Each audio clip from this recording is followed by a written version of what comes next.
Masih bersama kami pemirsa dari Istora Senayan Jakarta, debat ketiga calon presiden pemilu tahun 2024. Dan kami ingatkan sekali lagi kepada para hadirin yang berada di dalam Istora Senayan untuk bisa menghormati ketika para calon presidennya sedang berbicara dan kita memberikan waktu yang sama. Jadi kami mohon ketenangan Anda yang berada di Istora Senayan Jakarta. Dan kepada tiga calon presiden, Bapak Anies Baswedan, Bapak Prabowo Subianto, dan Bapak Ganjar Pranowo, dimohon untuk menuju ke podium. Kita akan lanjutkan Bapak segmen tanya jawab. Dan kami ingatkan lagi ada 6 subtema malam hari ini, pertahanan, keamanan, hubungan internasional, globalisasi, geopolitik, dan politik luar negeri. Jadi sudah kita kunci ya, Betul. Anissa ya. Hanya ada 6 subtema yang kita bahas malam hari ini dan juga jika menggunakan terminologi atau istilah maka harus dijelaskan. Dan selanjutnya kami persilakan calon presiden nomor urut 1 Bapak Anies Baswedan untuk bertanya kepada calon presiden nomor urut 3 Bapak Ganjar Pranowo. Waktu Bapak 1 menit, kami persilakan Pak Anies. Terima kasih Pak Ganjar. Pertanyaan ini terkait dengan kinerja Kementerian Pertahanan. Ketika tadi kita bahas sama-sama situasi pertahanan kita, Bapak tadi membahas tentang bagaimana belanja alutsista, bagaimana rencana tentang minimum force itu bisa dicapai dan lain-lain. Bapak melakukan review itu. Nah, di sisi lain Bapak juga waktu itu pernah memberikan penilaian atas kinerja penegakan hukum di Indonesia. Bapak beri skor 5 atas kinerja hukum di Indonesia. Pertanyaannya sekarang terkait dengan pertahanan, berapa skor yang Bapak berikan atas kinerja Kementerian Pertahanan yang dipimpin oleh Bapak Prabowo? Silakan Pak Ganjar. Baik, masih ada waktunya Pak Anies? Cukup Pak Anies? Cukup. Baik, langsung saja kami persilakan Pak Ganjar untuk menjawab pertanyaan dari Pak Anies. Waktu Bapak 2 menit dimulai ketika berbicara, silakan. 5 juga. Saya punya datanya dan kemudian akan saya sampaikan. Maka di meja saya sudah saya siapkan data satu persatu. Namun demikian Mas Anies, tentu saja ada yang ingin saya sampaikan dari apa yang tadi sudah saya utarakan. Ketika kemudian kita ingin membangun sistem pertahanan kita, maka dalam perencanaan kita tidak boleh gonta-ganti. Kita mesti ajak, mesti konsisten. Kedua, kita mesti mendengarkan betul-betul dari seluruh matra. Maka seluruh proses perencanaannya harus bottom up. Sehingga saya ketemu dengan seseorang berpangkat cukup tinggi, Pak, kalau Bapak kasih persenjataan kepada saya yang tidak saya butuhkan, sudah saya siapkan museum untuk saya taruh di sana. Situasi seperti ini tentu tidak mengenakan. Tapi ini harus kita buka apapun kondisinya untuk perbaikan bangsa. Kritik, otokritik itu menyehatkan. Tidak ada kok rasa dengki di hati saya. Yang ada adalah bagaimana rasa cinta tanah air ini mesti kita wujudkan. Agar kemudian kita betul-betul bisa menjadi negara kuat di banyak area dan kita berbicara di dunia internasional disegani. Bung Karno telah menyampaikan itu. Daulat politik itu wajib. Berdikari dalam bidang ekonomi mesti dituju. Dan kita punya kepribadian dalam kebudayaan. Sekarang daulat ekonomi pertahanan kita mesti kita tunjukkan. Maka ketika banyak perusahaan-perusahaan waktu itu yang sangat strategis dibikin, itu mimpi sejak dari lama pendiri bangsa agar kita menjadi negara kuat. Dan itulah yang sebenarnya kita-kita yang harus meneruskan itu. Begitu Mas Anies. Ya, makasih Pak Ganjar. Cukup Pak Ganjar, baik Pak Anies. Silakan menanggapi jawaban dari Pak Ganjar, waktu 1 menit Pak Anies, silakan. Jadi TNI, tentara kita, polisi kita, semua bekerja luar biasa di lapangan. Kita harus berikan rasa hormat dan terima kasih. Karena mereka mengerjakan hal-hal yang sulit, hal-hal yang berat. Tapi sisi kebijakan menurut saya lebih parah. Kenapa? Di era Pak SBY, kenaikan gaji terjadi 9 kali. Selama era ini hanya bernaik gaji 3 kali dan akan naik nanti tahun depan. Karena menjelang pemilu mungkin naik gajinya. Tapi di sisi lain kesejahteraannya tidak dipikirkan dengan serius. Tukin hanya 80%. Lihat Kementerian Keuangan, lihat Kementerian PUPR. Menteri-menterinya mengusahakan peningkatan tukin di mereka. Lalu kita lihat tadi alutsista yang bekas, yang itu resikonya adalah keselamatan dari TNI kita. Mereka bekerja keras menjaga setiap jengkal tanah Republik ini. Tetapi mereka tidak didukung dengan policy. Karena itu menurut saya skornya justru di bawah 5 Mas Ganjar. Kalau 5 itu ketinggian Pak Ganjar. Terima kasih Pak Ganjar.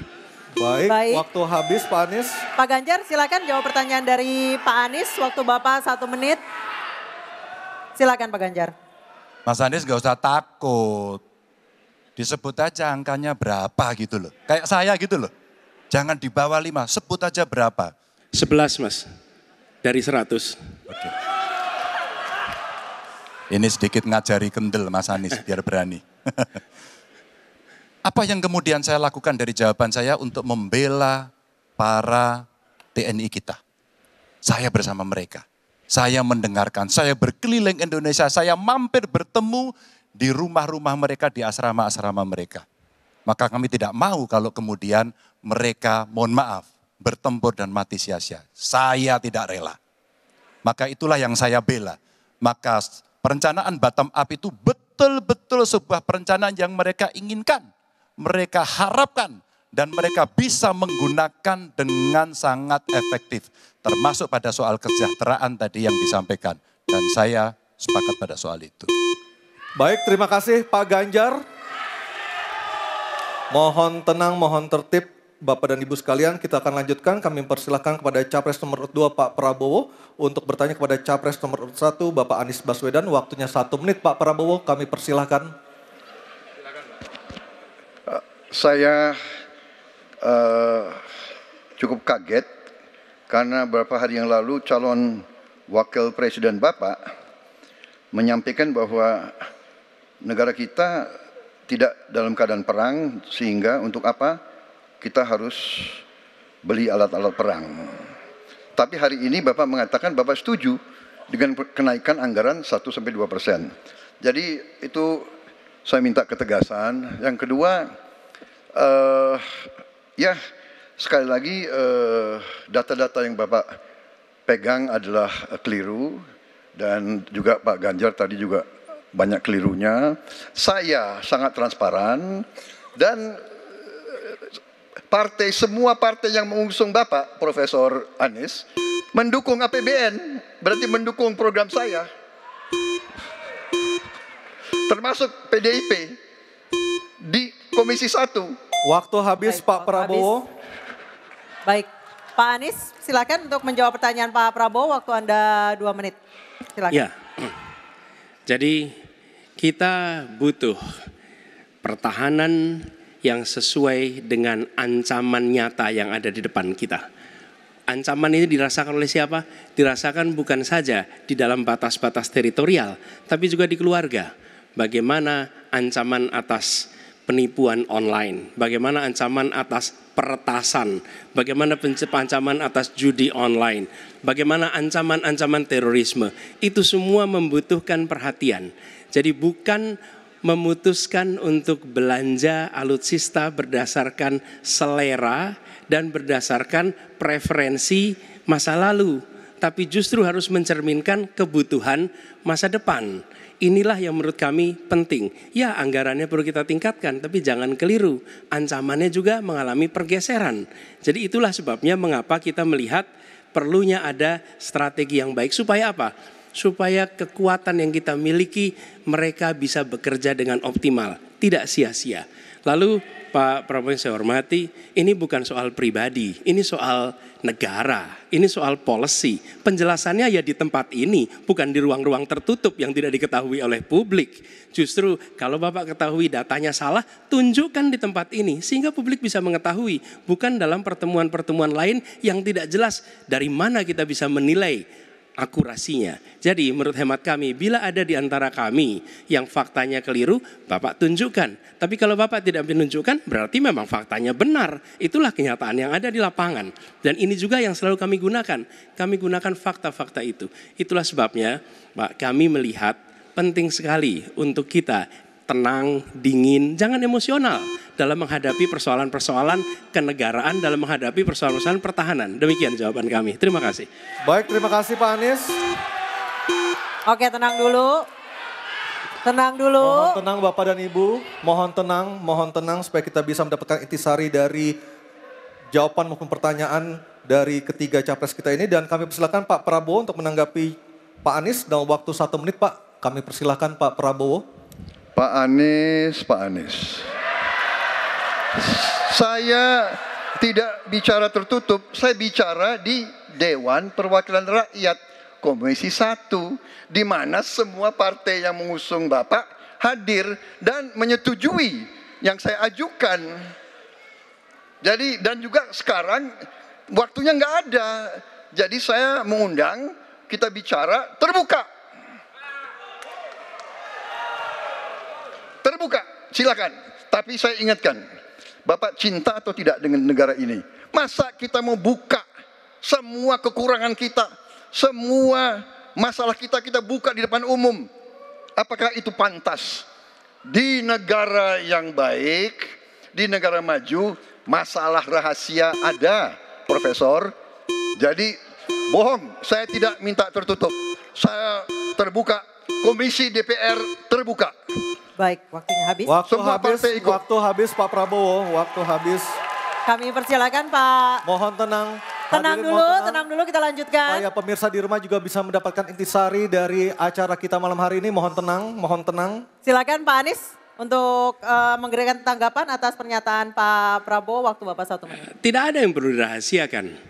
Bapak Presiden menyampaikan, Bapak punya lahan lebih dari 340.000 hektar, sementara TNI kita, prajurit kita, selebih dari separuh tidak punya rumah dinas. Itu fakta, tidak perlu dibicarakan secara tertutup. Itu kekurangan yang harus kita perbaiki. Dan ketika tadi Bapak mengatakan, Bapak akan meningkatkan kesejahteraan. Pak, Bapak ini sudah Menhan selama 4 tahun, hampir 5 tahun. Bukan calon Menhan, jadi harusnya menunjukkan inilah yang sudah saya kerjakan. Bukan mengatakan apa yang akan dilakukan. Nah saya menyampaikan, bila saya ditugasi maka kenaikan gaji dilakukan tiap tahun. Maka perumahan prajurit TNI dipastikan dibangun. Sehingga mereka tidak perlu ngekos, tidak perlu mereka sewa. Dan mereka bisa tenang. Mereka diminta mempertahankan setiap jengkal, tapi kita tidak memberikan tempat tinggal bagi mereka berdinas. Itu tidak benar, itu harus dikoreksi. Baik, waktu habis. Terima kasih Pak Anies. Mohon tenang Bapak dan Ibu, mohon tenang. Tenang dulu yuk supaya kita bisa Bapak dan lanjutkan Ibu. acaranya. Mohon tenang dulu.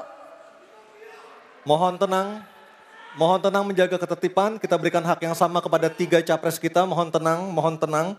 Dan kita akan memasuki sesi tanya jawab yang terakhir, yakni calon presiden nomor urut 3 Pak Ganjar Pranowo dan calon presiden nomor urut 2 Bapak Prabowo Subianto untuk saling tanya jawab dan menanggapi. Dan kami silakan Pak Ganjar untuk bertanya kepada Pak Prabowo, waktu Anda 1 menit, silakan Pak Ganjar. Terima kasih. Pak Prabowo, saya senang sekali Bapak memantik saya, data saya tidak benar. Silakan bantah data saya hari ini Pak. Dan saya izinkan kalau ada staf mau bantu silakan berdiri di sebelahnya. Izinkan. Pak, Global Peace Index kita menurut sumber Institute for Economic and Peace kita turun Pak. Kalau mau diklosa boleh. Silakan. Saya bawakan ini dari rumah. Mari kita bicara data yang benar. Global Militarization Index kita sumbernya Bonn International Center for Conflict Studies turun. Semua skornya ada. Kapabilitas militer kita, ini dari Law Institute Asia Power Index, turun. Proporsi anggaran pertahanan kita sumbernya IISS Military Balance Plus turun. Pak Prabowo, saya mau bertanya kepada Bapak, termasuk kemudian capaian MEF kita hanya 65,49% dari target 79%. Mengapa terjadi penurunan dan apa solusinya? Waktu habis. Pak Prabowo silakan untuk menjawab pertanyaan dari Pak Ganjar, waktu Bapak 2 menit silakan. Jadi Pak Ganjar, saya sudah buat rencana, tetapi yang menentukan termasuk Menteri Keuangan.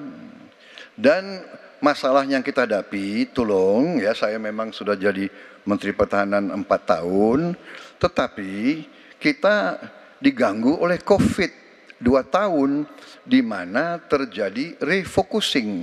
Jadi banyak yang kita ajukan tidak disetujui oleh Menteri Keuangan. Jadi sebagai seorang menteri, sebagai seorang team player, saya harus loyal. Jadi ya saya tidak banyak bicara di depan umum ya. Tapi data-data yang Bapak ungkapkan masalah pesawat bekas ya. Saya ingatkan Bung Karno waktu menghadapi Irian Barat, seluruh alatnya bekas. Pak Ganjar, Bung Karno, seluruh pesawat terbang, kapal selam, cruiser, destroyer, semuanya bekas. Ya, jadi kita juga masih pakai banyak sampai sekarang pesawat bekas. Jadi banyak data Bapak, mungkin niat Bapak baik, tapi mungkin tim Bapak, staf Bapak itu keliru memberi masukan. Ya, jadi dalam alat perang saya katakan bukan baru dan bekas, tapi usianya. Kalau pesawat flying hours ya. Dan tentunya kita pasti mau yang terbaik untuk prajurit kita ya, tapi kita harus loyal kepada yang lebih besar. Covid, ada krisis Ukraina, pangan naik, BBM naik. Waktu habis Pak Prabowo, terima kasih. Kami persilakan Pak Ganjar untuk menanggapi jawaban dari Pak Prabowo. Waktu Anda 1 menit, mohon tenang. Maaf, kali ini Bapak tidak menjawab sama sekali pertanyaan saya, Pak. Saya pengen data yang Bapak katakan salah, data pertahanan Anda ini, Anda pertahanan saya, silahkan Anda bantah di sini. Bapak tidak mampu membantah dan Bapak menjelaskan pesawat bekas. Saya tidak pernah berbicara pesawat bekas dalam pertanyaan saya. Minimal saya bertanya, tadi kalau Bapak mendengarkan terakhir, capaian MIF kita hanya 65-49% dari target 79% dan ini mengkhawatirkan karena akhir tahun ini sudah harus selesai. Bapak juga tidak menjawab. Jadi artinya sebenarnya apa yang Bapak jawab dari seluruh pengelolaan pertahanan yang ada di Indonesia ini. Sungguh-sungguh saya meragukan itu karena data ini kemudian Bapak tidak mampu membantah di sini. Bahkan saya sudah memberikan ruang terbuka kalau ada staf yang bisa membantu silakan berdiri di sini. Staf saya, Anda mau bilang angkanya silakan naik ke sini. Akan saya tunjukkan kalau Anda mau membantu. Terima kasih. Baik, terima kasih Pak Ganjar. Oke, tenang dulu. Kami persilakan Pak Prabowo untuk tanggapan dari pernyataan Pak Ganjar. Waktu Bapak 1 menit, silakan. Ya, jadi begini, yang Bapak ungkapkan itu saya bisa bantah, waktunya tidak cukup. Saya siap berjumpa dengan Bapak. Mari kita bahas satu persatu akan saya buktikan. Saya butuh hari ini, Pak. Nggak bisa. Saya tidak dikasih waktu. Jadi Anda tidak fair. Anda minta saya kasih penjelasan yang begitu rumit, tapi waktu saya terbatas. Jadi saya transparan, saudara. Dan yang saya katakan, kalau kita bicara MEF itu mulai dari berapa periode yang lalu. Ya, kalau kita mau buka-bukaan, Menteri Pertahanan sebelum saya, apakah tidak juga berpengaruh? Juga Menteri Keuangan yang banyak tidak menyetujui disbursement. Jadi mari kita diskusi dengan baik sebagai negarawan dan tidak mencari-cari hal-hal yang keliru. Waktu habis Pak Prabowo, terima kasih. Kita berikan apresiasi untuk ketiga calon presiden kita. Baik hadirin dan pemirsa, kita akan jeda terlebih dahulu dan tentunya akan kembali dengan segmen para calon presiden ini akan menyampaikan pernyataan penutup dari debat ketiga calon presiden tahun 2024. Tetap bersama kami di debat ketiga calon presiden tahun 2024.